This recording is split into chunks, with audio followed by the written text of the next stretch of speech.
Señor, te damos muchas gracias por esta oportunidad, este privilegio que nos das de poder estar aquí reunidos. Te pido, Señor, que en esta tarde tú nos dirijas y que podamos, a la luz de tu bendita palabra, Señor, aprender cosas. Abre nuestros ojos para que veamos las maravillas de tu ley. Y gracias te damos porque tú eres nuestro Maestro, que nos guías y nos diriges a la verdad.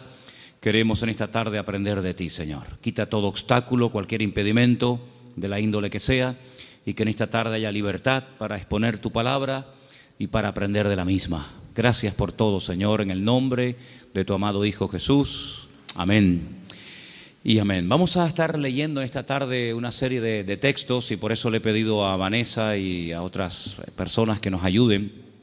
Pero vamos a abrir la Biblia primeramente nosotros en esta tarde por una carta que el apóstol Pablo le escribe a Tito. Sabéis que el apóstol Pablo tenía la costumbre de establecer la obra, abrir la iglesia, atenderla un tiempo y después poner al frente de esas obras a obreros que habían trabajado con él, que habían aprendido bajo su ministerio. Vemos cómo dejó en la ciudad de Éfeso a Timoteo, al cual le escribe 2 cartas, pero a este joven pastor llamado Tito, lo deja en la isla de Creta. Y en el capítulo 2 de Tito capítulo 2, versículos 1 y 2, leemos algo muy interesante. Pablo está hablando acerca de las características que tienen que tener los ancianos en las iglesias, también las mujeres mayores, los jóvenes, los que sirven a otras personas. Y en los primeros versículos encontramos algo que me ha llamado mucho la atención y de lo cual quiero hablar en esta tarde. Pero tú habla lo que está de acuerdo con la sana doctrina. Que los ancianos sean sobrios, serios, prudentes, sanos en la fe, en el amor, en la paciencia. Y sigue contando y pidiendo cosas, ¿verdad? La frase que me llamó la atención, y es el tema que queremos hablar esta tarde, es cómo tener una fe sana. Cómo tener una fe sana. Dice la Biblia que el apóstol Pablo le pedía a Timoteo que los ancianos, que el liderazgo de la iglesia, tenían que tener una fe sana. Indagando por distintos textos del Nuevo Testamento, veo que a veces se menciona la fe, pero no siempre desde un punto de vista positivo. Hay como muchos tipos de fe, incluso también muchos niveles de fe. Y el apóstol Pablo y el Señor, a través de sus palabras, nos dice que la fe del creyente tiene que ser sana. Hablaremos después cómo se puede tener una fe sana, y también nos tendremos que preguntar si la fe que yo tengo está sana o está un poco enferma, ¿no? En Lucas 9:54 vamos a leer el primer texto, donde podemos ver a unos discípulos del Señor que lógicamente tenían fe, pero una fe muy extraña. Yo la he llamado una fe distorsionada. Escuchemos Lucas 9:54. Viendo esto, sus discípulos Jacobo y Juan dijeron: Señor, ¿quieres que mandemos descienda fuego del cielo como hizo Elías y los consuma? Unos discípulos del Señor le están proponiendo al Señor: Señor, ¿quieres que oremos para que caiga fuego del cielo y destruya a esta gente que no ha querido recibirnos? Y dice: ¿pero qué estáis diciendo? El Señor no apoya esa petición. El Señor dice: ustedes no saben lo que están proponiendo, ustedes no saben de lo que están hablando. La fe no es para destruir a la gente, la fe es para edificar, para ayudar, para bendecir. Luego, esta gente tenía una fe distorsionada completamente. Y sería muy bueno que nosotros nos preguntáramos de vez en cuando qué tipo de fe tenemos. Porque vemos que estos discípulos tienen una fe muy grande, incluso hasta para proponerle al Señor orar para que caiga fuego del cielo, como hacía el profeta Elías en varias ocasiones durante su ministerio, pero que no es ni el momento, ni el lugar, ni muchísimo menos la voluntad de Dios que se esté utilizando la fe para semejante barbaridad. Luego aquí vemos, sí, fe, pero una fe distorsionada. Hay un texto en 2 de Timoteo 1:5 que menciona otro tipo de fe, y es un texto en el que el apóstol Pablo reconoce que la fe de Timoteo no es como la que él va a mencionar a continuación. 2 de Timoteo 1:5. Trayendo a la memoria la fe no fingida que hay en ti, la cual habitó primero en tu abuela Loida y en tu madre Eunice, y estoy seguro que en ti también. Analizando este texto, encontré que hay más de 43 traducciones diferentes de este término griego que se ha traducido en la versión Reina Valera como fe no fingida. Pero hay otras Biblias que en vez de poner fe no fingida, dicen fe verdadera, sincera, fe sin mezclas, fe sin hipocresía, fe nacida del corazón, fe sin disimulo, sin engaño. Incluso hay una versión alemana que dice fe sin máscara. Es un término que se emplea en 6 ocasiones diferentes en el Nuevo Testamento, y hay un versículo en Romanos que dice que el amor tiene que ser sin fingimiento. Exactamente igual que la palabra que emplea Pablo a la hora de referirse a la fe. Entonces hay una fe fingida. Parece que tiene, pero a la hora de la verdad eso no se puede considerar una fe auténtica. Entonces estamos viendo cómo la Biblia menciona y habla de personas que en un momento determinado pueden tener fe, pero no es la fe sana de la cual queremos hablar en esta noche y cómo conseguirla. Entonces hemos visto una fe distorsionada, una fe fingida, que no era el caso de Timoteo. Tenemos también en Santiago 2:26 una fe que no sirve para nada. Lo dice literalmente el texto. Vamos a prestar atención. Santiago 2, versículo 26. Porque como el cuerpo sin espíritu está muerto, así también la fe sin obras está muerta. Fe sin obras. Hay fe, pero no hay obras, luego está muerta. No sirve para nada. Entonces hay gente que puede tener una fe aparentemente muy grande, pero no hay obras. Esa fe no produce nada. Por lo tanto, dice Santiago, es una fe muerta. Y lo muerto, pues ya me contarás para qué sirve. Absolutamente para nada. Ya hay 3 tipos de fe: distorsionada, una fe fingida, una fe muerta, y hay una fe que quisiera contar un poquito de quién se trata. ¿Os acordáis del joven rico? Un chico que dice que había guardado todos los mandamientos de la ley, era muy escrupuloso, moralmente impecable, pero él notaba que le faltaba algo. Y le pregunta al Señor: Señor, ¿qué tengo que hacer para heredar la vida eterna? Y el Señor le propone un estilo de vida diferente, le habla de que tiene que romper con ese espíritu de materialismo que lo domina, le habla de que tiene que guardar los mandamientos, y él dice: yo todo esto lo he guardado. Luego vemos que muchos escribas y fariseos, incluido en el joven rico, eran personas de fe, pero era una fe religiosa, mecánica, Hay que orar, oramos. Hay que leer, leemos. Hay que ayunar, ayunamos. Hay que congregarse, me congrego. Pero el Señor no quiere que actuemos como si fuéramos máquinas, hermanos. Que no seamos como robots, que hacen las cosas pero sin sentimiento, sin pasión, sin ganas, sin deseo. Las hacen, pero no hay vida en lo que hacen. Digamos que es una fe religiosa. Sin embargo, volvemos al texto de Tito capítulo 2, donde el apóstol Pablo dice que los creyentes tienen que tener una fe sana. Quédense con eso, una fe sana, que no está enferma, que no está distorsionada.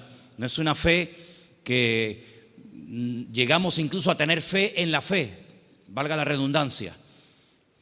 Conocen la película de la lámpara de Aladino, ¿no? Esa lamparita que la frotan, sale un genio, y el objetivo del genio es cumplir los deseos de aquel que tuvo la suerte de encontrar la lámpara de Aladino. La fe no es la lámpara de Aladino. No tenemos que tener fe en nuestra fe. Dice el Señor: tened fe en Dios. ¿Cuántos dicen amén? Antes de ver las características y cómo se puede tener una fe sana, quiero llevarles a Mateo capítulo 8, donde vais a ver cómo el Señor sabe perfectamente qué nivel y qué calidad de fe tenemos. En Mateo capítulo 8, a partir del versículo 5, se relata la historia de una visita de Jesús a un pueblo llamado Cafarnaún, que significa el pueblo de Naún. Y en el versículo 5 dice que Jesús entró en Capernaum y vino a él un centurión. Luego no es un judío, es un gentil. Y este centurión, que era una especie de capitán, viene rogándole y le dice: Señor, mi criado está postrado en cama, paralítico, gravemente atormentado. No es un hombre insensible, no es un hombre arrogante como la mayoría de los romanos de la época. Es un hombre que viene pidiendo ayuda. Y viene pidiendo ayuda a un judío. Luego aquí hay un acto de humildad muy grande. Y le dijo el Señor: yo iré y le sanaré. Versículo 8. Respondiendo el centurión le dijo: Señor, no soy digno de que entre bajo mi techo. Solamente di solamente la palabra y mi criado sanará. Esto es tremendo. Porque también yo soy hombre bajo autoridad y tengo bajo mis órdenes soldados. Y le digo a este: ve y va. Y le digo a otro: ven y viene. Y a mi siervo: haz esto, y lo hace. Al oírlo Jesús se maravilló y dijo a los que le seguían: de cierto os digo que ni aún en Israel he hallado tanta fe. No he encontrado a nadie en el país que tenga tanta fe como este hombre. ¿Qué fue lo que le llamó la atención al Señor Jesucristo de este hombre? Primero, la humildad con la que vino a pedir. No vino exigiendo. No vino: oye, que soy un centurión romano y me tienes que obedecer. Sino vino con humildad. Vino, dice, que rogándole. Y no vino pidiendo algo para él, sino para otra persona. Luego aquí hay una compasión. Aquí hay un amor por alguien que está sufriendo, que no es precisamente él, sino es su criado. Luego hay una cosa muy interesante en la conversación. El Señor está dispuesto a ir a la casa de un gentil. El Señor está dispuesto a ir a la casa de este hombre. Sin embargo, este hombre dice: Señor, sinceramente yo no soy digno de tenerte bajo mi techo. Pero podemos solucionarlo de otra manera.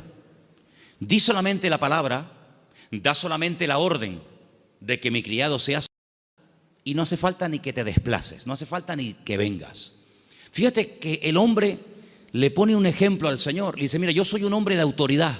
Yo le digo a un soldado que venga y viene, lo digo a otro que vaya o haga esto y lo hace. Por lo tanto, lo que este hombre está diciendo es: yo reconozco tu autoridad. Yo reconozco que cuando tú ordenas algo en el mundo espiritual, se cumple. Por lo tanto, como hago yo en lo natural, hazlo tú en lo espiritual.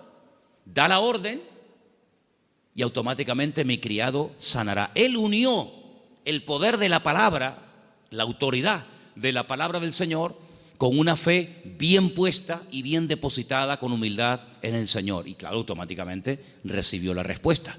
Entonces el Señor dice que en todo Israel no había encontrado a nadie que tuviera tanta fe, una fe tan grande, tan firme, tan madura como la de este hombre. Luego, por la forma como habló, por la forma como pidió y se comportó, el Señor se dio cuenta de que este hombre no tenía una fe normal y corriente, sino era una fe, amigo, de categoría. Sin embargo, en el mismo Evangelio según San Mateo, un poquito más adelante, en el capítulo 14, ahora las cosas cambian. Porque en el capítulo 14, a partir del versículo 22, dice la palabra del Señor lo siguiente: Jesús enseguida hizo a sus discípulos entrar en la barca e ir delante de él a la otra tierra, a la otra ribera, entre tanto que él despedía a la multitud.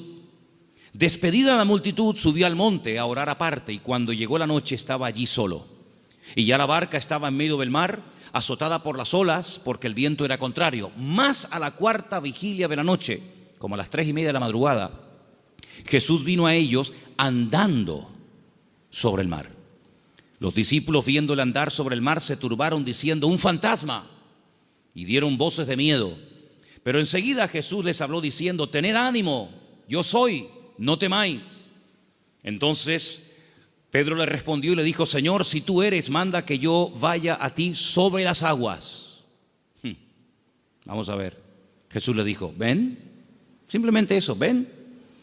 Él, descendiendo de la barca, andaba sobre las aguas para ir a Jesús.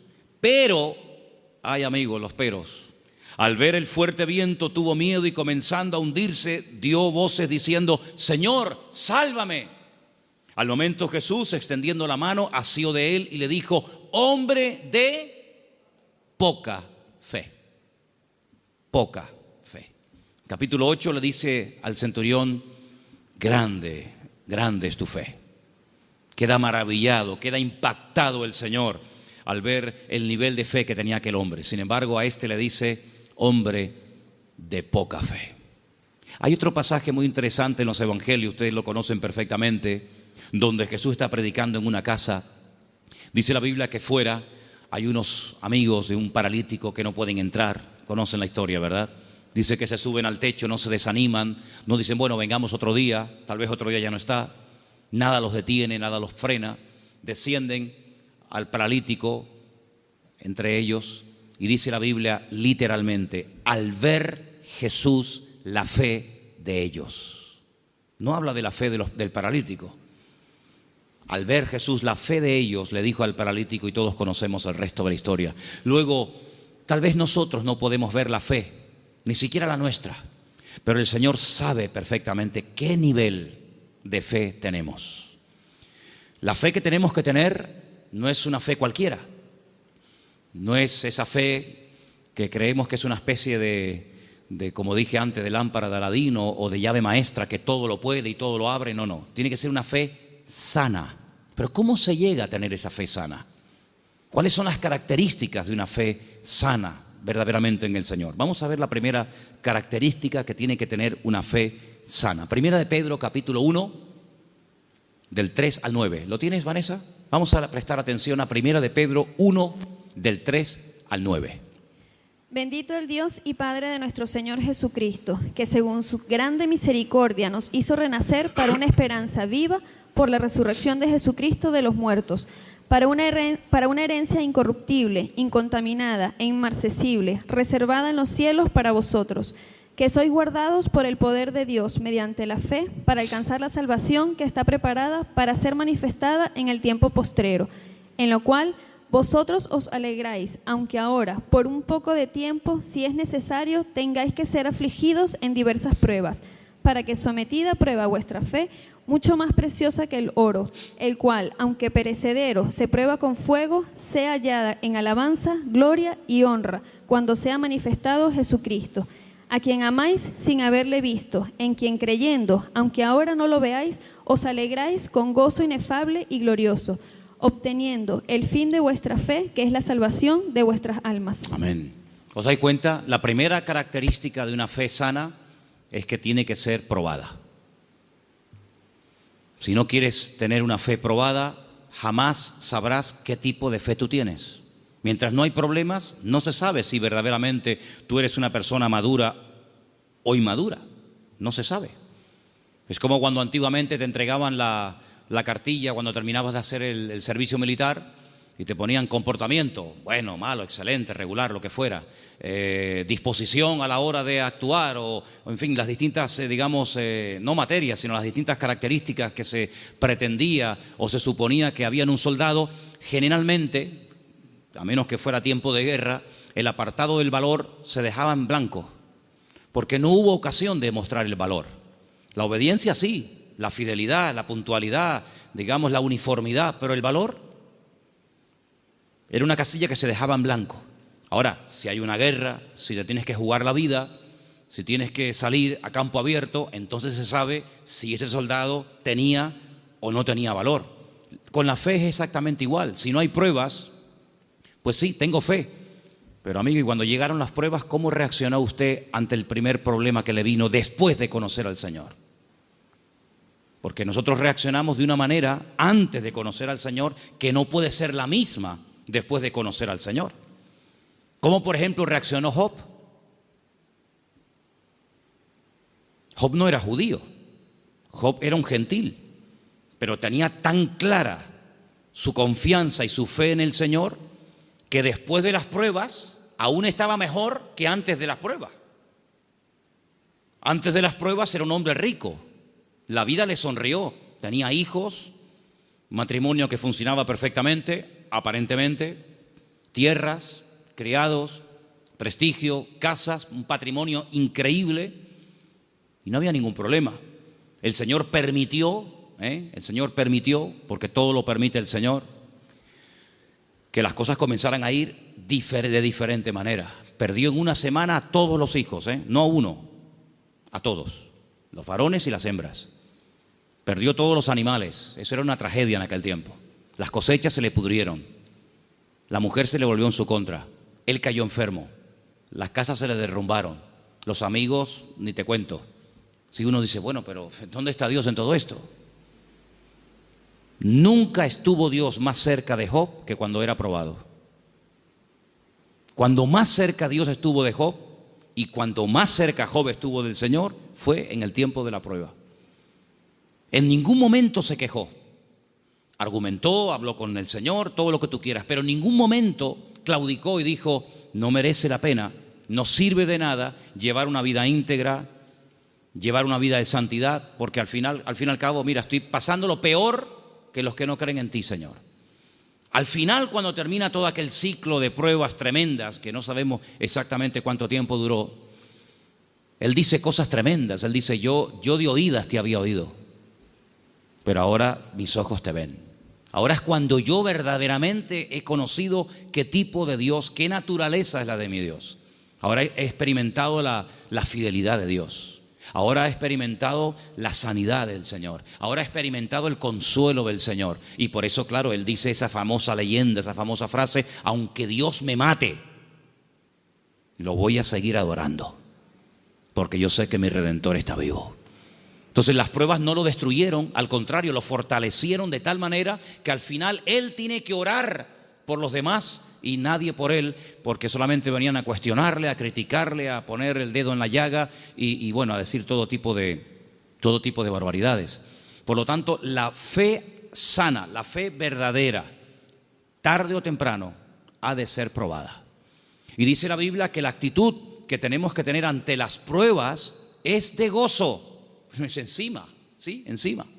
Tener por sumo gozo cuando os halléis en diversas pruebas, sabiendo que la prueba de vuestra fe produce paciencia. Porque una fe, para que sea sana, tiene que tener un ingrediente indispensable y es paciencia. La fe sin paciencia puede convertirse en temeridad. Y tú dices, pero la fe tiene que ir acompañada de paciencia. Hombre, claro, si no se termina convirtiendo en desesperación. No entiendo nada. Oro, pido con fe y no recibo. ¿Pero cómo es esto? Entonces, si no va acompañada del ingrediente de la paciencia, al final terminas desesperándote porque crees que no tienes fe, que has cometido un pecado, que te han hecho algo malo, etcétera, etcétera, y comenzamos a decir tonterías, y toda tontería, toda queja, todo lamento que salga de nuestros labios lo que hace es que va deteriorando, enfermando, debilitando cada vez más la fe. Y en vez de ser una fe sana, es una fe pero enferma. Entonces vemos que la característica de una fe sana es que ha sido probada por el fuego. Es interesante notar que hay un momento en el que el Señor le dice a Pedro, Pedro, Satanás ha venido para pedirme permiso porque os quiere zarandear como al trigo. Eso es una revelación de parte del Señor, porque en ningún momento encontramos en los evangelios a Satanás hablando con Cristo pidiéndole semejante cosa. Eso es una revelación que el Señor contó. En esas cosas que le ocurrían a nivel personal al Señor, dice, Él os va a zarandear como el trigo, pero yo ya he rogado previamente por ustedes para que vuestra fe no falle. Y una vez que seáis confirmados, vete y confirma a tus hermanos. En otras palabras, el Señor no descarta en ningún momento que un creyente en algún momento determinado de la vida pueda ser sacudido o pueda ser zarandeado, es decir, probado. Y entonces ahí esa fe se puede demostrar y comprobar si verdaderamente la fe que usted tiene es una fe a prueba de bombas o es una fe que le dura hasta la primera prueba. En la parábola del sembrador dice la Biblia que hay semillas que brotaron muy rápido, pero dice cuando salió el sol quemó la semilla y no dio fruto. Y cuando están en privado, los discípulos le preguntan al Señor o le piden al Señor que les explique la parábola del sembrador. Y Él les dice, mira, las semillas que caen junto al camino y brota rápido son los que reciben la palabra, al momento la reciben con gozo, pero como no tienen raíces, cuando sale el sol, que son las pruebas y las dificultades de la vida, las pruebas de la vida, secan, son de corta duración. Entonces la prueba lo que hace es que fortalece nuestra fe para que nuestra fe pueda estar preparada para la siguiente prueba y así de esa manera tener una fe robusta y madura que ha soportado las pruebas. Es como cuando se construye un puente, se hace una prueba de carga. No se abre al público, decir, bueno, abran, ¿y si se cae? Hay que hacer una prueba de carga. Ponen el puente todo lleno de camiones cargados a tope y los dejan ahí un tiempo para que si el puente resista, pues si el puente resiste la prueba, pues entonces se puede abrir el tráfico al público. Exactamente igual. Nuestra fe tiene que ser probada y tiene que ser probada donde necesita ser probada. A lo mejor en lo económico, a lo mejor en lo familiar, a lo mejor en lo físico, no sé, pero el Señor sabe dónde tiene que apretar, porque todas las pruebas siempre son para nuestro progreso, para nuestro crecimiento y para fortalecer nuestra fe. ¿Cuántos dicen amén? La segunda característica de una fe auténtica, de una fe sana, la encontramos en una carta que Pablo le escribe a los hermanos de Tesalónica. Primera de Tesalonicenses 1. Del 2 al 10. Es una lectura un poquitín larga, pero por favor presten atención. ¿La tienes tú, Patricia? Adelante.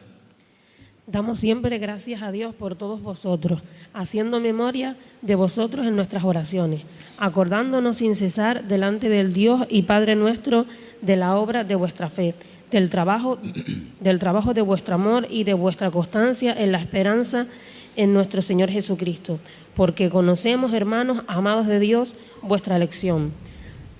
Pues nuestro evangelio no llegó a vosotros en palabras solamente, sino también en poder, en el Espíritu Santo y en plena certidumbre. Como bien sabéis, cuáles fuimos entre vosotros por amor de vosotros, y vosotros vinisteis a ser imitadores de nosotros y del Señor, recibiendo la palabra en medio de gran tribulación con gozo del Espíritu Santo, de tal manera que habéis sido ejemplo a todos los de Macedonia y de Acaya, que han creído, porque partiendo de vosotros ha sido divulgada la palabra del Señor, no solo en Macedonia y Acaya, sino también en todo lugar vuestra fe en Dios se ha extendido, de modo que nosotros no tenemos necesidad de hablar nada, porque ellos mismos cuentan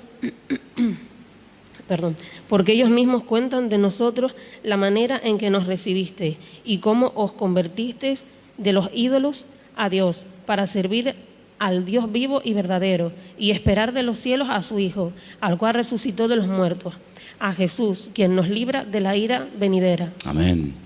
La iglesia de Tesalónica, desde el primer momento, fue una iglesia muy perseguida, muy perseguida. No todas fueron así, pero una de las características de esa congregación es que desde el primer momento los creyentes fueron perseguidos. Hermanos perdieron la vida. Llegó un punto que la presión era tan tremenda, que comenzaron a pensar si a lo mejor ya había comenzado hasta la gran tribulación. Fíjate lo que te digo. Y por eso Pablo tiene que escribirles varias cartas y alentar y animar a los hermanos y aclararles que todavía ese tiempo no ha comenzado, y les alienta y les anima a decir, hermanos, seguir adelante. El Señor aún no ha venido. El tiempo de angustia de Jacob, la gran tribulación aún no ha comenzado. Y Pablo pone doctrina encima de la mesa para que ellos sepan que lo que está pasando no es todavía lo que está profetizado para los últimos tiempos, ¿verdad? Y una de las cosas que el apóstol Pablo reconoce de la iglesia es que la fe de la iglesia, la fe de los hermanos de la ciudad de Tesalónica, no se quedó encerrada entre cuatro paredes, sino que los creyentes no habían perdido el valor de testificar a los que no conocían al Señor. Ellos se habían convertido, como dice ahí, hemos leído, de los ídolos. Habían sido gente idólatra, politeísta, y habían dejado esa vida de desorden, de idolatría, para convertirse al Dios vivo y verdadero. Pero la conversión de ellos, la fe de ellos depositada en el Dios vivo y verdadero, no era algo que se hacía a escondidas, sino algo que ellos querían que se difundiera. De tal manera que Pablo llegaba a ciertas y determinadas poblaciones y la gente en esos lugares daban testimonio de lo que los hermanos de Tesalónica estaban pasando y cómo la fe de ellos se había extendido. Y esto es muy importante, hermanos. Esto es muy importante porque en un momento tenemos un encuentro inicial con el Señor. Nos encontramos con el Señor, entendemos el propósito de la salvación, de la venida de Cristo. Pedimos perdón por nuestros pecados, lo aceptamos como nuestro Señor y Salvador personal. Muy bien, pero ¿y ahora? Ahora se tiene que extender nuestra fe. Tenemos que divulgar nuestro testimonio, nuestra esperanza en el Señor, porque no todo el mundo tiene la misma fe. No todo el mundo ha tenido la misma experiencia que tú has tenido, y por eso es muy importante que abramos la boca para que podamos decir a la gente, oye, que hay una esperanza, que hay un remedio, como vimos el domingo, que hay un camino, una verdad y una vida. Y los tesalonicenses no dijeron, bueno, mira, vamos a quedarnos callados porque nos están maltratando, nos están matando, nos están torturando. No importa, vamos a seguir hablando, vamos a dar testimonio de la fe en nuestro Señor Jesucristo. Esa es otra característica indispensable de una fe sana, que no solamente soporta la prueba con gozo y que la utiliza como plataforma para crecer y para acercarse más al Señor, sino que además es una fe que no es muda, no es una fe invisible. Usted sabe que la tiene, pero nadie se ha enterado en la familia, nadie se ha enterado en el barrio. No, yo abro mi boca y extiendo y proclamo la fe, la obra que el Señor ha hecho en mi vida. Esa es otra característica de una fe sana. Un creyente que no testifica no es normal.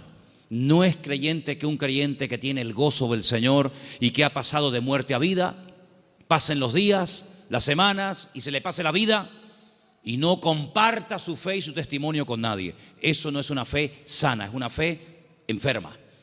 Otra característica de una fe sana, quiero leer en Santiago. Voy a leer este pasaje yo, si no les importa, en capítulo 2, a partir del versículo 14, donde Santiago habla de algo muy importante relacionado con la fe. Dice, hermanos míos, Santiago 2:14, ¿de qué aprovechará si alguno dice que tiene fe y no tiene obras? ¿Podrá la fe salvarle?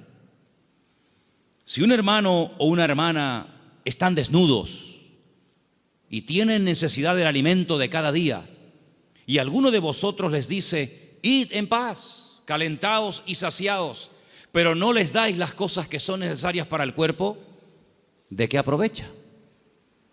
No, hermanos, déjenme que diga esto. Decimos, bueno, pero ¿no es el Señor el que suple nuestras necesidades? Sí, pero muchas veces el Señor puede suplir nuestras necesidades a través de nuestros hermanos. A veces cuando veo a un señor mayor o a alguna persona en un parque, en una plaza, dándole de comer a los pajaritos o a las palomas, a mí siempre me viene a la cabeza el texto que dice, hombres de poca fe, mirad las aves del cielo que ni siembran ni hilan, ¿no las alimenta vuestro Padre Celestial? Y yo digo, fíjate, este hombre sin darse cuenta, o a lo mejor sí, no sé, está siendo un instrumento que hoy el Señor está utilizando. Él cree que le sobraban unas miguitas de pan duro y las trae al parque para entretenerse, pero él no se está dando cuenta de que ese montón de pájaros, el Señor los está alimentando a través del detalle de este hombre. Entonces puede ser que el Señor te puede utilizar a ti en un momento determinado y a través de tu vida, cubrir la necesidad, suplir la necesidad de algún hermano. Entonces dice, así también la fe, si no tiene obras, es muerta en sí misma. Una de las fe que comentamos antes. Versículo 18. Pero alguno dirá, tú tienes fe, yo tengo obras. Muéstrame tu fe sin tus obras y yo te mostraré mi fe por las obras. Tú crees que Dios es uno y bien, haces bien. También los demonios creen y tiemblan. Mas ¿quieres saber esto, hombre vano, que la fe sin obras es muerta? ¿No fue justificado por las obras nuestro padre Abraham cuando ofreció su hijo Isaac sobre el altar? ¿No ves que la fe actuó juntamente con sus obras y que la fe se perfeccionó por las obras?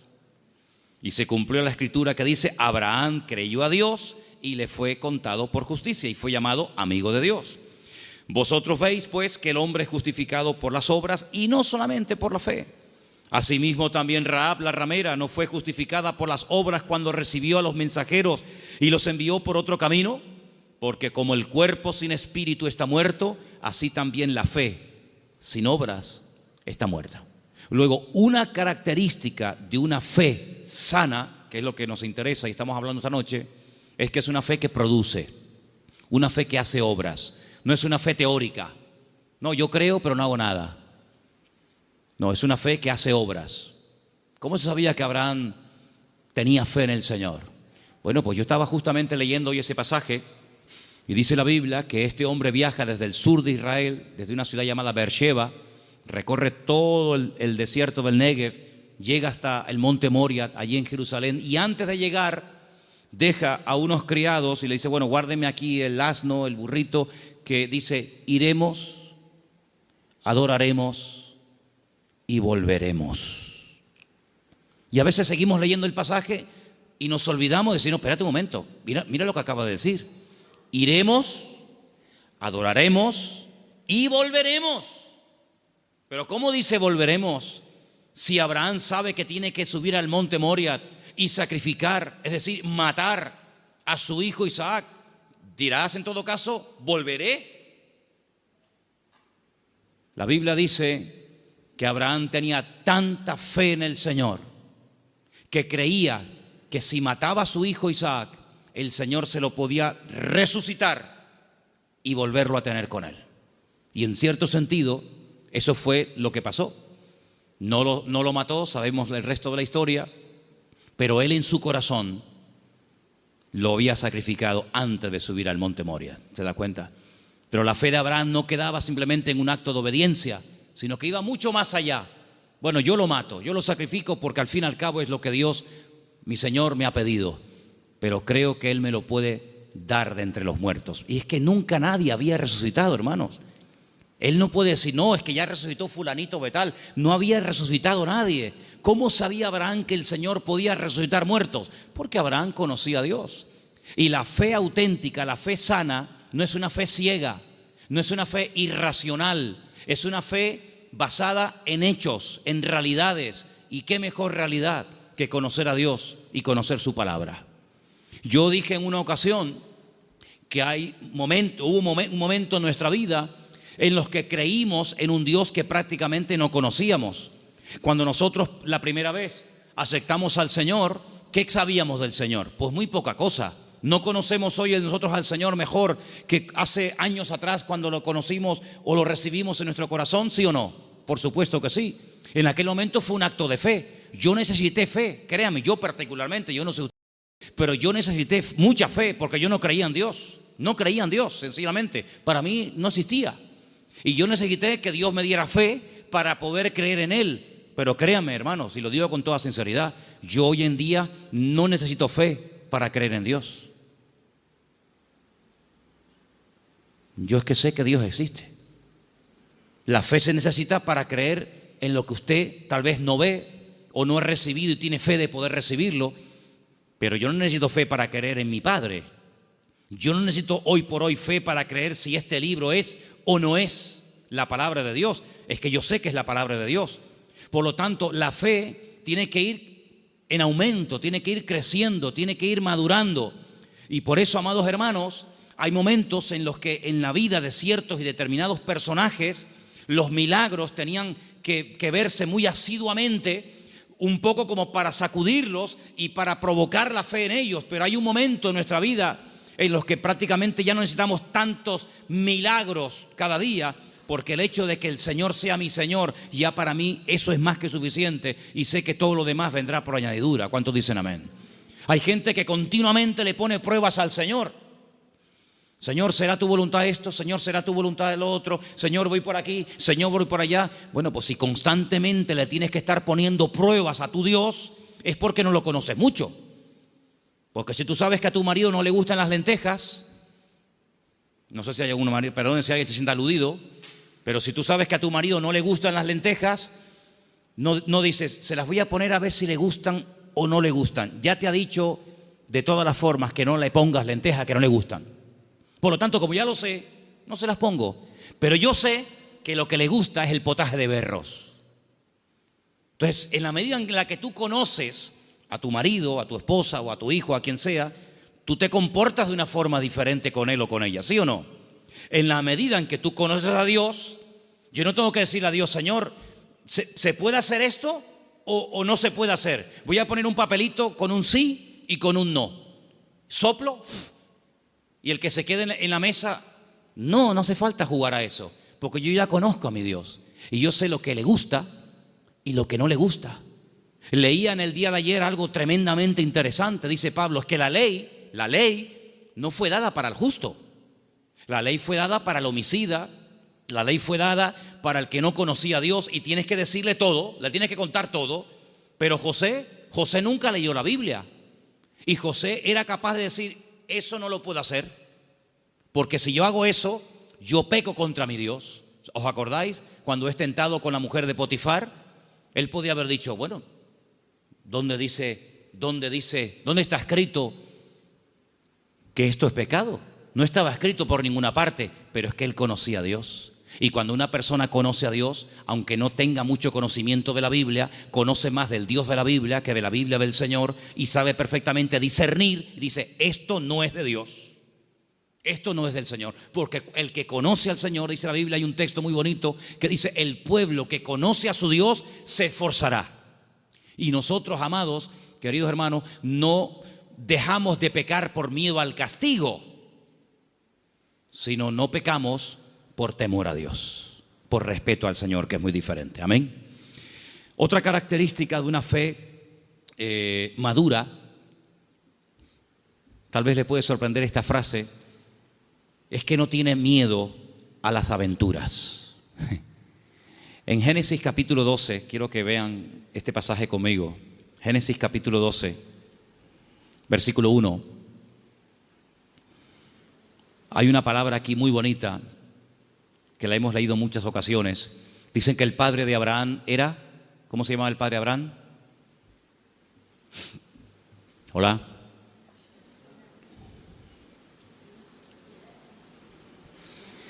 El padre de Abraham se llamaba Taré. Y cuenta la leyenda que el padre de Abraham, Taré, podía ser una persona muy importante en el ejército de Nimrod. ¿Y quién era Nimrod? Uno de los peores personajes de la historia. Terrible, terrible. El primer hombre poderoso de la tierra. Un tipo de anticristo, para que me entendáis. Un hombre idólatra, un hombre tremendo. Y hay muchas leyendas y muchas historias, no solamente en el pueblo de Israel, sino en el mundo árabe y en otras culturas que hablan mucho de Abraham, porque Abraham es el personaje que le cae bien a todo el mundo. Le cae bien a los árabes, le cae bien a los cristianos, le cae bien a los judíos. Es un personaje que todo el mundo lo quiere. Es el padre de todos. Y hay una leyenda que dicen que un día el padre de Abraham, que era vendedor también de ídolos, se fue y dejó a Abraham al cargo de su tienda de imágenes. Y Abraham rompió todos los ídolos de su padre menos uno. Y cuando el padre viene, le pregunta al hijo, hijo, ¿pero qué has hecho? Me has roto todos los ídolos, todas las imágenes. Y le dice, no, lo que pasa es que vino una señora con un plato de comida para ofrecer una ofrenda a los ídolos y como este ídolo, que es el más poderoso que tú tienes, no quería compartir la comida con los demás, los destruyó a todos y se comió la comida a él. Y le dice el padre, pero hijo, ¿qué cuento me estás contando? Si son ídolos de piedra, son incapaces de hacer esto. Y Abraham le dice, pues papá, si tú mismo has reconocido que son ídolos de piedra que no puedan hacer esto, ¿por qué los adoras? Es una leyenda que cuentan los árabes, ¿no? Hablando acerca de la fe de Abraham. Pues este hombre, cuando vivía en aquella tierra, versículo 1, Génesis 12:1, dice, el Señor le había dicho, fíjate el tiempo del verbo, no está llamando el Señor ahí a Abraham, dice, ya le había dicho. Es como, oye, que ya te he dicho, ya te lo dije el otro día, te lo estoy recordando. Ya el Señor le había dicho a Abraham. ¿Qué le había dicho? Vete de tu tierra, de tu familia o parentela, de la casa de tu padre, a la tierra que yo te mostraré. Fíjate que el primer verbo está en pasado y el último está en futuro. Ya le había dicho el Señor, a la tierra que yo te mostraré. ¿A dónde voy? No lo sé, yo te lo mostraré, ya te lo diré.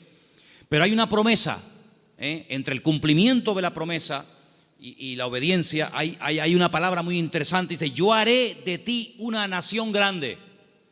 Te bendeciré, te engrandeceré. Engrandeceré, tú serás bendición. Bendeciré a los que te bendigan. Y a los que te maldijeren, maldeciré. Serán benditas en ti todas las familias de la tierra. Y se fue Abraham como el Señor lo había dicho. Entonces vemos que este hombre en base a una promesa, en base a una orden de parte del Señor, él emprende una aventura. Y por eso este punto que he dicho, que para tener una fe sana, uno tiene que estar dispuesto a correr aventuras con el Señor. No podemos tener todo bajo control. Hay creyentes que todo lo quieren tener bajo control. Y eso es totalmente imposible. Quiero tener bajo control las facturas, lo que tengo que pagar, lo que tengo que hacer, lo que tengo que decir. Tengo que tener... Hermano, en la vida de un creyente verdadero, tienes que dejar una puerta abierta a la vida de fe, a una vida de aventura. Esto no tiene ni pies ni cabeza, diría un padre a un hijo. Pero hijo, ¿a dónde va? Es que no lo sé, padre. Pero, ¿qué sentido tiene esto? Yo leía hoy una frase en un libro que la tengo por aquí apuntada y me llamó mucho la atención y la quiero compartir con ustedes. Y la frase que leía dice: lo que nosotros llamamos seguridad muchas veces no es más que un freno para una vida de fe. Esto me impactó muchísimo, No, es que hay que tener una seguridad en la vida, tú. Ya, oye, ya no tengo 20 años, ya tengo una edad y uno ya tiene que ir pensando las cosas. Me parece muy bien. Pero cuando vamos a la palabra de Dios, nos encontramos que a veces Dios llama a gente ya con 80 años. Y tú dices, ¿pero dónde va este hombre con 80 años? Pues tú no ves que cuando tú eras joven lo intentaste y fue un fracaso lo que hiciste, que incluso hasta terminaste matando a una persona. Y el Señor llama a un hombre que en el pasado ha fracasado y se ha refugiado como un prófugo en el desierto, cuidando ovejas que no son ni de él. Y ahora tengo que volver atrás. ¿A qué? A hacer la voluntad de Dios. Pero en esta ocasión no como tú la que quisiste hacer en tu yo, en tu ego, sino hacerla en mi nombre. Y lo manda a Moisés, a Egipto, con 80 años. Y Abraham le da unas promesas increíbles con una edad que uno dice, ¿y por qué no le dio estas promesas cuando tenía 18, 20 o 30 años? ¿Por qué esperó tanto el Señor en sorprender y en usar a este hombre? Hermanos, nosotros no somos los que ponemos los tiempos. Los tiempos los pone el Señor. Por eso les dije antes que un ingrediente indispensable de una fe sana es la paciencia. Una fe que no va acompañada de paciencia te puede crear problemas a ti personalmente. Porque cuando tú pides y cuando tú oras y no recibes, la Biblia dice que si pedimos y no recibimos, se puede convertir en un tormento al alma, en un tormento al corazón. Y por eso el que tú pidas no significa que inmediatamente tus órdenes se tienen que cumplir. Vuelvo a repetir el ejemplo de antes. La fe no es la lámpara de Aladino. Encomendamos al Señor nuestra vida, nuestras situaciones, confía en Él y Él hará, decía el Salmo 37, ¿os acordáis? Entonces, una fe sana tiene que ser probada, tiene que extenderse, no puede quedar ahí reducida, anclada, encerrada herméticamente en tu vida. Es una fe que produce obras. Es una fe que es que por lo que haces se nota que tiene fe.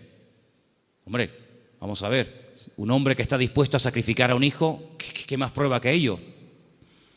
Cuando le dice el Señor a ese hijo el día de mañana, quédate en Beersheba y siembra en el desierto, y este hombre siembra en el desierto y no cuestiona a Dios diciendo, oye, pero ¿cómo que siembra en el desierto? Esto es un disparate, es una locura. ¿Cómo voy a sembrar la semilla? ¿Cómo voy a sembrar semillas en arena? Y el hombre lo hace y Dios lo prospera, ¿verdad? Vemos en la Biblia que hay momentos en los que Dios le dice a la gente, oye, ¿tú estás dispuesto a ir en contra de la corriente? ¿Tú estás dispuesto a hacer lo que yo te diga aunque aparentemente sea un disparate?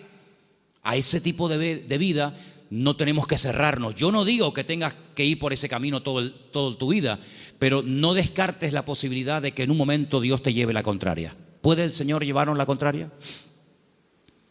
¿Puede el Señor sorprendernos a estas alturas?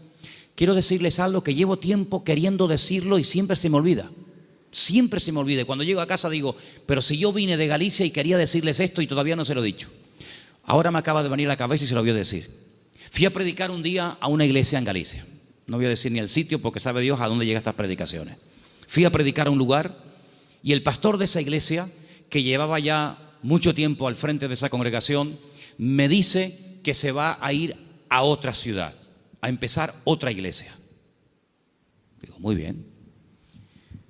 Y él sigue hablando y me dice, es que esta iglesia en la que yo ya he estado años, yo creo que ya ha dado todo lo que tenía que dar.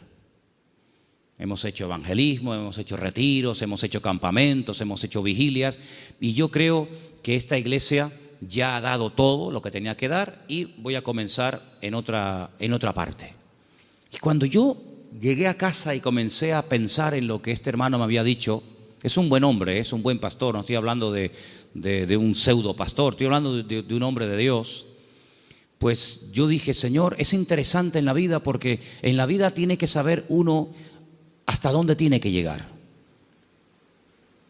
La Biblia nos enseña que el sueño de Moisés era entrar a la tierra prometida. El Señor dijo, no, hasta aquí llegaste, amigo. Pero no voy a cruzar el Jordán, no, es que soy Moisés, me da igual. Yo si quieres te enseño la tierra, pero aquí se acaba tu vida, amigo. A partir de ahora le pasas el relevo a Josué. Y vemos que Moisés no entró en la tierra prometida. Y tan grave fue lo que hizo, aparentemente delante del Señor fue gravísimo, para no dejarlo entrar, tú imagínate, ¿verdad?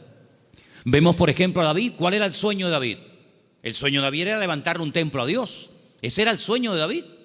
¿Se lo había pedido el Señor? No. De hecho, el Señor le dice a través del profeta Natán, le dice, ¿dónde me vais a meter a mí? Si el cielo es mi trono y la tierra es el estrado de mis pies, ¿qué casa me vais a construir a mí? Pero si quieres hacerla. Sin embargo, vemos que el Señor no le permitió. El que verdaderamente tenía ganas de levantar el templo no lo pudo levantar. Su hijo fue el que lo levantó. Entonces él entendió que su vida no era, o el sueño de su vida no se iba a cumplir, sino que era su hijo el que iba a levantar el templo. Luego, uno tiene que saber hasta dónde puede llegar. Porque, hermanos, seamos sinceros, si analizamos, por ejemplo, la vida de José, un hombre de fe, un hombre obediente, vemos que sí, él había recibido una revelación cuando era jovencito de lo que sería su vida. Pero si aquellos sueños que él tuvo de pequeño no le ayudaba, en cierto sentido, el faraón a poder cumplirlos, pues se pudriría en la cárcel. Luego, otra persona tuvo que soñar para que sus sueños personales, la revelación de parte del Señor a él, se pudiera hacer realidad. Por lo tanto, es muy importante como congregación, como familia, como matrimonio, como hijo, como pastor, como creyente, saber hasta dónde tengo que llegar con el Señor. De hecho, para mí hay dos preposiciones que aparecen en la Biblia que tenemos que tenerlas presentes siempre en nuestra vida de fe. Desde, hasta. Son dos preposiciones importantísimas en la vida de un creyente que quiere tener una fe sana. Desde, hasta. ¿A qué me refiero? Josué capítulo 1 dice, la tierra te la he entregado. Nadie te podrá hacer frente en todos los días de tu vida. Desde, hasta, esa es la tierra en la que te puedes mover. No te salgas de ese marco, no te salgas de ese terreno, porque no te la daré. De hecho, ha habido momentos en la historia en los que Israel ha conquistado terreno que tiempo más tarde ha tenido que devolver, porque no entraba dentro del desde hasta, ¿verdad? Cuando en una de las guerras conquistó la famosa península del Sinaí, la península del Sinaí no entraba dentro de las promesas del Señor y la tuvo que devolver, ¿verdad? Y sabemos que la península del Sinaí no pertenece a Israel. Por lo tanto, como creyentes tenemos que saber cuáles son nuestras limitaciones, qué tipo de fe tenemos, y con ese tipo de fe trabajar y movernos en el Señor. Porque dice la Biblia que no a todos se nos ha dado la misma fe, ni los mismos dones, ni el mismo conocimiento, ni los mismos talentos. Por lo tanto, cada uno tiene que, dice, examinarse a sí mismo y decir, bueno, a mí el Señor no me ha llamado a predicar, pero así a mí el Señor sí me ha llamado a servir o a colaborar. Tal vez el Señor a mí no me ha llamado al ministerio musical, pero me ha llamado o me ha capacitado o me estoy preparando para el ministerio de enseñanza o para el ministerio, digamos, para otras culturas. Cada uno de nosotros tiene que examinar su fe y ver a sí mismo qué estás haciendo con el nivel de fe que tú tienes. Hay una característica que yo quisiera que leamos algunos versículos. No sé si lo tienen ustedes ahí, Patricia. Hebreos 11, ¿sí? Del 8 al 10. Porque antes dije algo que quiero que te lleves esta tarde grabado en tu corazón. Incluye la paciencia en tus oraciones. Incluye la paciencia en tu fe. Si no incluyes la fe, la paciencia en la fe que tienes, lo puedes pasar mal, porque va a haber un momento en el que te vas a pelear con Dios, te puedes desanimar, porque dices, Señor, estoy orando con fe, Estoy orando conforme a tu voluntad y no veo resultados, pero es que la fe tiene que ir acompañada de la paciencia. Vamos a leer 2 textos y con ellos terminamos. Hebreos 11, del 8 al 10, por favor. Por la fe, Abraham, siendo llamado, obedeció para salir al lugar que había de recibir como herencia, y salió sin saber a dónde iba. Por la fe, habitó como extranjero en la tierra prometida, como en tierra ajena, morando en tiendas con Isaac y Jacob, coherederos de la misma promesa, porque esperaba la ciudad que tiene fundamentos, cuyo arquitecto y constructor es Dios. Esperaba en esa búsqueda, esperaba la ciudad cuyo arquitecto y fundador es Dios. Ahí el verbo está en un imperfecto progresivo. Es decir, espero, pero no de brazos cruzados, a ver qué pasa. No, espero y me muevo en esa espera. ¿Me explico? Me muevo en fe. Aún no he recibido lo prometido. ¿Estará aquí la ciudad cuyo arquitecto y fundador es Dios? ¿Está aquí? ¿No? Vámonos para allá. Y se iba a otro lugar, acampaba. Yo lo que busco es la ciudad que ha construido mi Dios. Una ciudad firme, estable. Vivo en tiendas de campaña, pero no importa, yo estoy buscando una ciudad que tiene fundamentos. Pasaba un tiempo, aquí no es. Bueno, dice la Biblia, y esto es un misterio tremendo, que dice que la llegó a ver.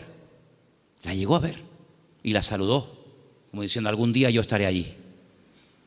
Yo les dije una vez que a mí me llamó muchísimo la atención, porque esto es algo que dice el Nuevo Testamento. Esto no lo dice el Antiguo Testamento. La Biblia no dice en el Antiguo Testamento en ninguna parte que Abraham buscaba la ciudad cuyo arquitecto y fundador es Dios. Eso no lo dice en ninguna parte. Eso lo dice el Nuevo Testamento en la carta a los Hebreos. Luego hay una transmisión oral, cosas que se contaban de padres a hijos, de generación en generación, que no están escritas en la Biblia, pero que llegaron hasta los tiempos del Señor Jesucristo, y el que escribió la carta a los Hebreos, que puede ser Pablo, Apolos, Lucas o quien fuera, él, inspirado por el Espíritu Santo, dice en la carta, si fuera mentira, Dios no le hubiera permitido que lo escribiera, que Abraham lo que en el fondo buscaba no era agua en el desierto. Lo que él buscaba era una ciudad cuyo arquitecto y fundador es Dios. Y tú dices, ¿qué ciudad es esa? ¿Qué ciudad es? Una ciudad que ha hecho Dios. Bueno, yo solamente conozco una. ¿Cuál es? Pues la Nueva Jerusalén, ¿sí o no? No hay otra. Bueno, pues cuando hemos ido muchas veces a Israel, en el famoso Museo del Templo, pues resulta que al principio ustedes saben que hay unas habitaciones que te van explicando la historia de la Biblia con unos cuadros gigantes, unos cuadros enormes. No dejan sacar fotografías, no dejan hacer películas, pero bueno, yo lo tengo aquí grabado en mi cabeza. Y hay un cuadro enorme que yo me quedé mirando, digo, esto es increíble, Se ve. Son allá, claro, ya Isaac no era un niñito de 4, Isaac tenía entre 35 y 40 años cuando va al monte Moria con su padre. Algunas veces la gente se imagina que ven mi niño, ven bonito, ven, ponte aquí. No, Isaac era un hombre ya hecho y derecho. Y lo pone sobre el altar y se ve el altar de piedras con Isaac amarrado de pies y de manos. En el fondo se ve unas zarzas con un carnero allí enroscado. Se ve a Abraham con el puñal en alto, pero él está mirando al cielo, y es a lo que voy, y se ve en el cielo el templo de Jerusalén, todo como si fuera de oro, se ve el templo, y Abraham mirando el templo de Jerusalén. Por eso los judíos dicen que lo que Abraham vio en el monte Moriah fue el futuro templo de Jerusalén, y ese es el monte donde se construyó el templo de Jerusalén. Y yo, cuando miraba aquello, digo, pero si los judíos no leen el Nuevo Testamento, si los judíos tienen prohibido leer el Nuevo Testamento, ¿cómo saben ellos que Abraham allí en aquel sitio, según la versión judía, él vio el templo de Jerusalén? Y yo en el Nuevo Testamento veo que Abraham lo que vio fue la Nueva Jerusalén. Bueno, algo se tuvo que transmitir a lo largo de la historia, de boca en boca, ¿verdad? De generación en generación, que llegó hasta los tiempos de la carta de los Hebreos, donde vemos que Abraham vio algo. Y dice que la vio. Entonces, amados hermanos, el nivel de fe de Abraham era algo tan espectacular que ¿cómo va a tener el temor de sacrificar a un hijo cuando sabe que Dios se lo puede resucitar? ¿Cómo va a tener él temor de dejar la herencia de su padre y quedar totalmente desheredado a la hora de salir del hogar cuando él sabe perfectamente lo que Dios le está prometiendo? La fe no tiene lugar a la duda. La fe es certeza, la fe es convicción. Ahora, si yo tengo un buen trabajo, pongamos un ejemplo sencillo de entender. Si yo tengo un buen trabajo, gano bien, estoy contratado fijo, tengo mis pagas, ya tengo una antigüedad, etcétera, etcétera, me va bien, me encuentro a gusto, y de repente me ofrecen otro trabajo, una de dos. O el que me ofrecen tiene que ser 1000 veces mejor que el que tengo, o no tiene ningún sentido que yo deje este buen trabajo por un trabajo que en el fondo no sé si me van a pagar, si no me van a pagar, si tienen solvencia, si no tienen solvencia, si estos van serios, si estos van broma.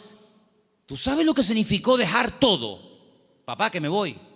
¿Pero te vas a dónde? No sé. ¿Y por qué? Es que Dios me llamó. ¿Pero qué Dios te llamó? Era una aventura, era un disparate. Pero un disparate para el hombre que tiene una fe enferma. Un disparate para el hombre que se pone encima de una mesa y empieza a sacar cálculos y saca la calculadora y dice: esto es un disparate, esto no va a funcionar bien, esto no tiene ni pies ni cabeza. Para el hombre natural, dice la Biblia, que las cosas de Dios son un disparate, son locura. Pero para el hombre que tiene el Espíritu de Dios, dice que la fe te permite, hay distintos niveles, ¿verdad? Hay un momento en el que la fe, si crece, si madura, si se extiende, una fe probada, etcétera, te permite ver por la fe y llamar las cosas que no son como si ya fuesen.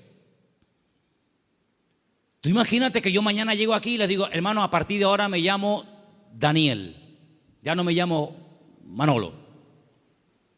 Sería un choque, ¿no? Sería un impacto. Bueno, pues eso fue lo que tuvo que hacer Abraham: convencer a su mujer de que ahora Dios le cambió el nombre, convencer a sus 300 criados, y encima el nombre que Dios le ha puesto es un nombre que tiene que ver con algo que no es real. Si le hubiera puesto un nombre que significaba anciano, pues oye, te pega como anillo al dedo porque eres un viejito. O si te hubiera puesto un nombre que no sé, pero es que le puso un nombre que significaba padre de multitudes. Y claro, más de uno habrá dicho: pero bueno, es que este hombre este hombre va de mal en peor. Se pone un nombre que no tiene nada que ver con la realidad. Pero es que la fe te permite estar por encima de lo que llamamos realidad. Porque yo pregunto, ¿la realidad cuál es? ¿La que vivimos o la que Dios quiere que vivamos? Porque la Biblia dice que la vida es sombra. Y la sombra no es la realidad. La sombra proyecta una realidad. Y la Biblia dice que vivimos en un mundo que es de sombra. Sin embargo, cuando conocemos a Dios, nos damos cuenta que la sombra de Dios, para que nos entendamos, se proyecta muchas veces en lo que nosotros llamamos realidad, pero que realmente la realidad no es lo que vemos, sino lo que no vemos. Porque dice la Biblia que las cosas que vemos son temporales, pero las que no vemos son eternas. Y la Biblia dice, hay una promesa, que el justo, por la fe, vivirá.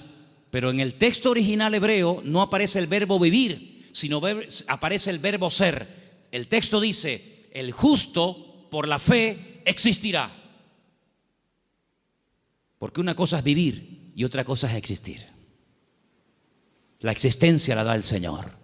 Y cuando nosotros conocemos a Dios, comenzamos a descubrir que la vida que muchas veces nosotros llamamos seguridad no es más que un freno y un impedimento para ver la grandeza y descubrir el poder de nuestro Dios.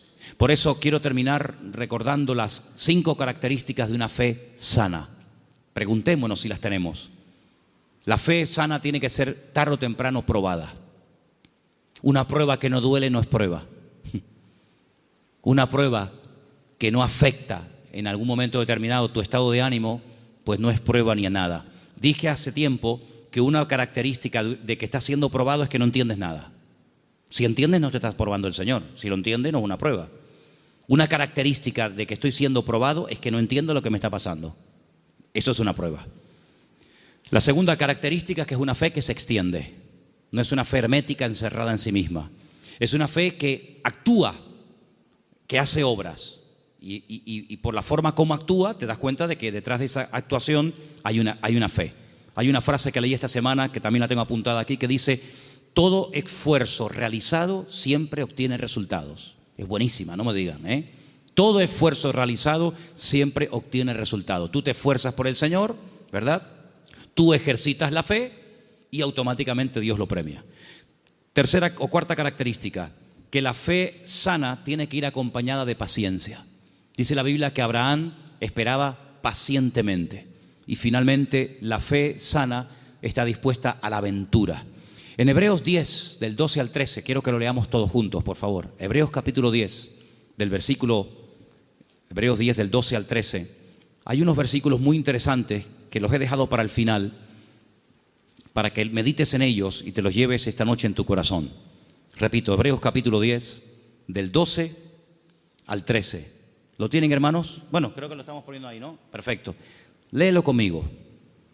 Pero Cristo, habiendo ofrecido una vez para siempre un solo sacrificio por los pecados, se ha sentado a la diestra de Dios. Versículo 13.